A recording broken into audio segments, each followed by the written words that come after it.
Welcome everyone. This is Minu at AngloLink. Today's video is all about listening comprehension. I have some interesting tips for you. This is particularly for those of you who still find it a little hard to understand native speakers, or watch television in English, or listen to the radio in English. I'll be telling you about some specific aspects of the English sound system and some speech patterns that native speakers use that can make listening in English a little bit of a challenge. By the end of this video, you will have a really good understanding of where the difficulties that you might be facing come from and what you can do to overcome them and really improve your listening comprehension. So, when you're ready, let's begin. Right, today I'd like to share 3 keys with you that will really improve your listening comprehension of native speakers. Let's look at what these 3 keys are. The first thing is to understand what makes native speakers hard to understand. The second key is improving your own pronunciation. And the third key to improving your listening comprehension is learning primarily with your ears rather than your eyes. Okay, let's start with understanding what makes native speakers hard to understand. There are 2 main reasons for this. The first one is the great number of vowels and diphthongs in English. And some of these are very similar to each other. There are many words where the consonants are exactly the same, and by changing the vowel sound, the meaning changes. And when these vowel sounds are very similar, and especially if one or the other doesn't exist in your own language, this can make it quite a challenge to understand a native speaker. Let's look at some examples. These are called minimal pairs, by the way. Same consonants, different vowels. Minimal pairs. Boat and bought. Mad, mud. Hurt, heart. Men, main. Then, bit, bet. Live, leave. So notice the only difference is the vowel or the diphthong, and they can be very, very similar. So in connected speech, they're not easy to tell apart. This is the first reason why listening to English native speakers can be challenging. Now, let's look at the second reason. The second reason is the way that native speakers shorten and link sounds. Let's give you a quick example. Look at this sentence. How is it going? You will hear from a native speaker, how's it going? There are 3 specific speech patterns that all native speakers use, and I'm going to take you through them one by one. Speech pattern number 1 is contractions, contracted verbs and negatives. You're pretty familiar with these. I'm, he's, they'll, we've, won't, can't, etc. What is important to remember is that native speakers always use these patterns when they speak, except when they want to stress a point. That is why there is a difference in tone and meaning between "Okay, I'll do it" and "I will do it. Nothing can stop me." When we use the contraction, there is no stress on the contracted form, there is no particular emotion. In the other example, when you've used the full form, "I will do it," you want to show determination. So, As using contractions is the norm rather than the exception in spoken English, I would recommend that you try and use them as much as possible yourself. Firstly, you will sound more natural, and secondly, you'll be able to hear them more easily when native speakers use them. Just be careful not to use contractions in formal writing. When you're writing a letter or a report or an article, always keep it to the full form. Keep the contractions for speaking. Moving on to speech pattern number 2. Speech pattern number 2 is called weak forms. Grammatical words such as modal verbs, possessive adjectives, prepositions, etc. are seldom fully pronounced in a sentence. The vowel in them is reduced to a shorter vowel or disappears completely. Let's look at some examples. Here we have the modal verb can. In the sentence, it will sound like can. The vowel disappears. I can ski. Let's look at another example. Possessive adjective my. Very clear in isolation, my. But in the sentence, it sounds, here's my book. You can hardly hear it.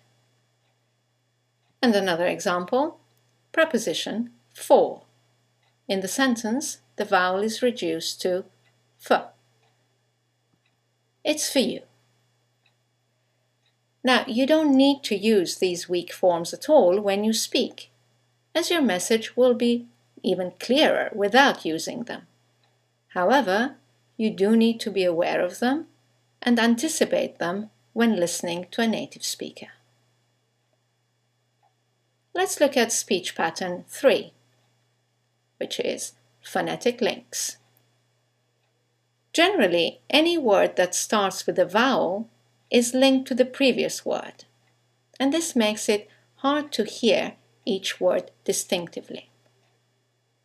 Let's look at some examples. He works as an engineer.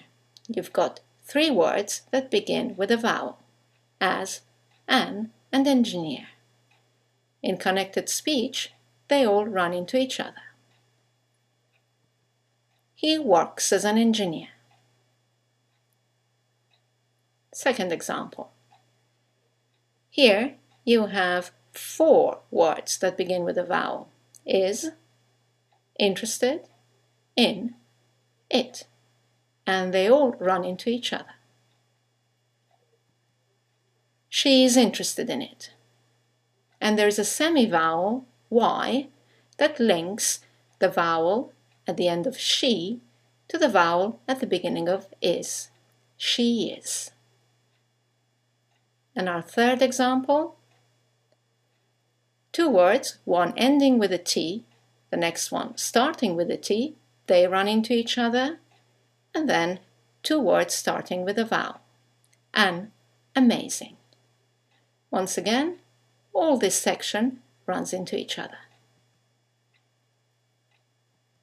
They went to an amazing place. And once again, you have the semi-vowel W that connects the vowels to and an to each other. Once again, you don't necessarily need to use these links when you speak, as your message will be perfectly clear without them. However, you do need to be aware of them and anticipate them when you listen to native speakers. Now, often you get at least 2 of these speech patterns, sometimes even all 3, in a row in a sentence, and that is when you can feel really challenged. Let's look at an example here. He won't accept it from me. You have the contraction, won't. You have 2 words beginning with a vowel, accept and it, and you have the preposition from. So in connected speech, you will hear, he won't accept it from me.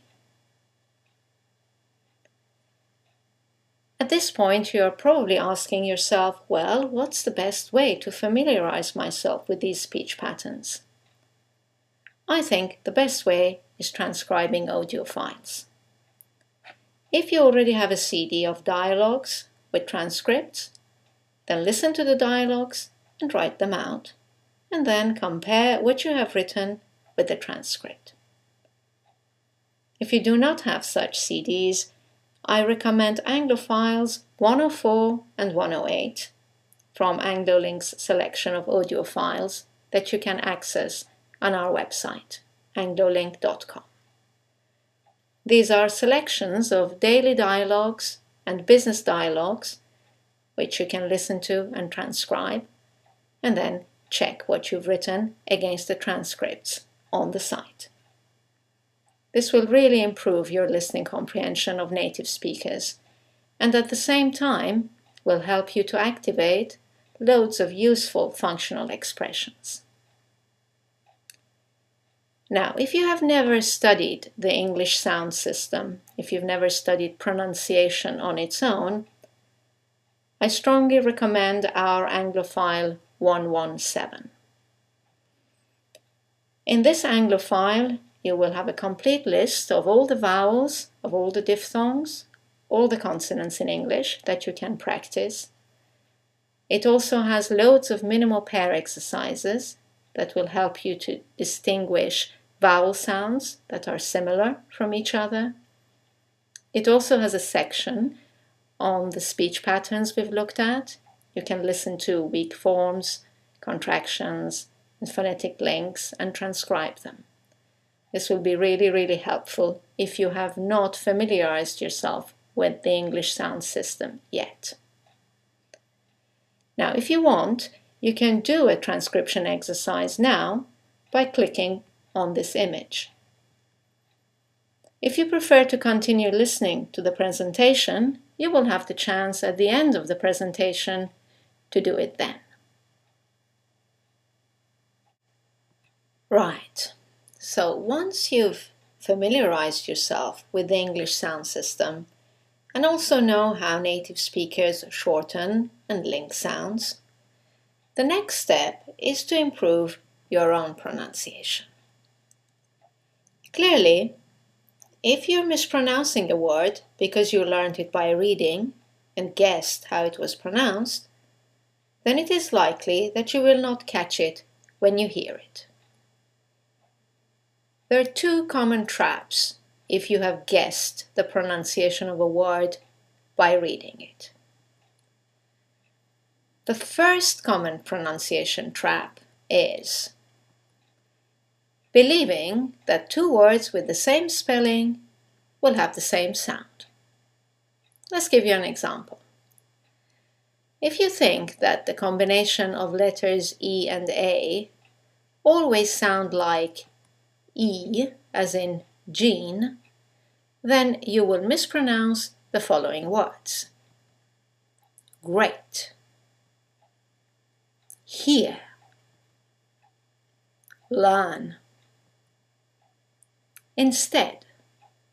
So, this is the best example of the same combination of letters, EA, having 5 different sounds.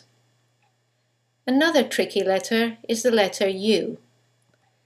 If you imagine that the letter U always sounds like U, as in put, you will mispronounce the two following words, judge and furious, because the letter U is sometimes U, many times A, and occasionally U. Okay, let's look at the second common pronunciation trap, which is word stress. In many languages, the strength of your voice is spread equally among the syllables in a word.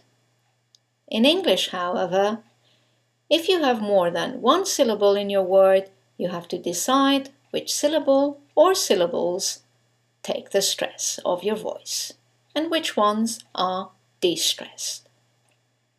Let's look at an example. Here's a word with 4 syllables. Now, Let's decide which syllable takes the stress. Is it the first one, development? Is it the second one, development?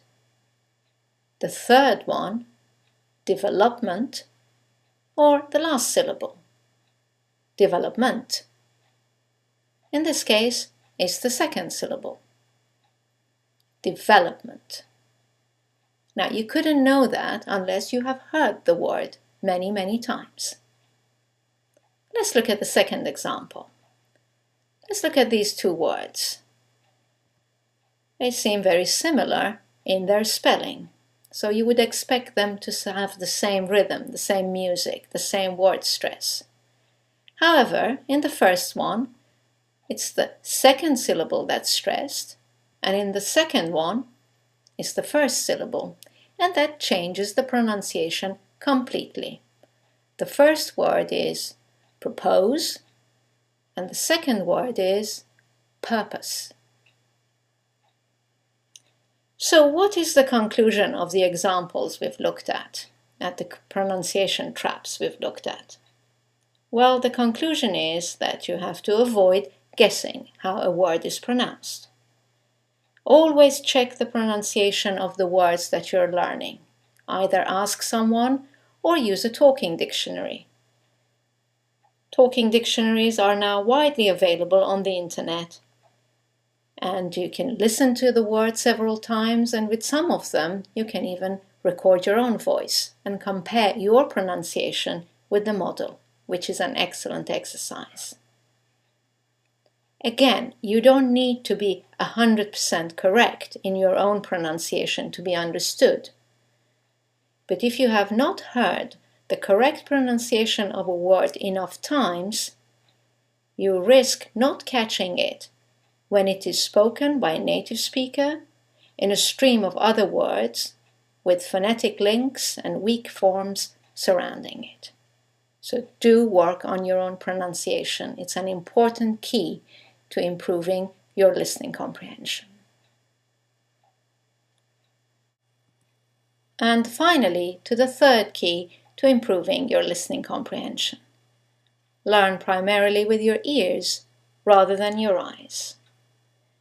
Now you have a better understanding of why native speakers are not always easy to understand, especially if you have learned your English out of a book. It's for the simple reason that what you see is not what they say. Therefore, the best way to learn new words and expressions is by first hearing them, then seeing them in writing. So here are some final hints on how to use your ears instead of your eyes. Listen to audiobooks rather than read the printed version of the book. Listen to the radio and watch programs and films in English as much as possible. Even if at first you understand very little, this is a great exercise to tune your ears into the sounds, rhythm, and the music of the language. You will be surprised how quickly you will start to hear and understand more and more. If you're using a course book, work more with the accompanying CD than the book itself. And finally, if you're using a word you have learned by reading and have never heard it before, make sure you check the pronunciation. To give you more tools to improve your listening comprehension and pronunciation, we have recorded all the grammar exercises that you have access to on anglolink.com. These are available as audio files, and they ensure that you also learn the correct pronunciation and intonation of the important structures and the useful expressions that we have included in our Anglopedia. Now, if you didn't do the transcription exercise earlier on, this is your chance to do it now. Well, I hope you've enjoyed this video on how to improve your listening comprehension and found all the tips useful. Thank you for watching. I look forward to seeing you in our next video. Bye now.